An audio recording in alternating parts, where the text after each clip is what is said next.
AI pen testing. What's all the fuss about? Why has it become so popular? And how is it different than human pen testers and DAST? We're here to answer those questions. AI pen testing was born out of frustration from a couple of things. Most companies go hire an external pen testing company because most businesses cannot afford to hire an internal red team. And so that takes coordination in bringing humans involved, setting up a pen test environment, and it usually takes them about a week or two.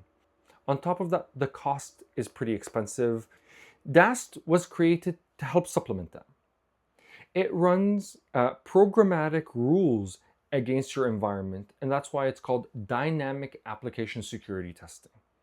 It has these pre-baked rules and tries to enumerate through all of your routes and endpoints and tries to inject things and find IDORs. There's no cost to them to running them every single time except for compute, and they're somewhat popular amongst many regulated institutions. However, they're unintelligent, and so the true positive rate has always been limited. It also cannot create custom attacks that really matter to your business. Every business runs a little differently, and DAST is usually more standardized across the industry. And so AI pen testing has emerged to solve for the disadvantages of those two things.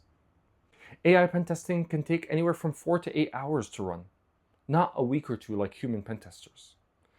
And it solves for the human pen tester problem of needing to run this continuously on CI/CD changes. AI pen testing can be programmatic because there's no human involved needed. So it's trying to mimic human capability while at the same time being programmatic like a DAST. Now, there are several disadvantages of AI pen testing. One is there's direct LLM and inference costs associated with it. So it is not just paying for compute, unlike DAST. However, they tend to be more cost effective than human pen testers. Another thing is they are not deterministic. DAST is. You know the rule sets that are run and you know the routes that are enumerated. AI pen testing will spin up hundreds of agents to go exploit your runtime, and those agents can vary.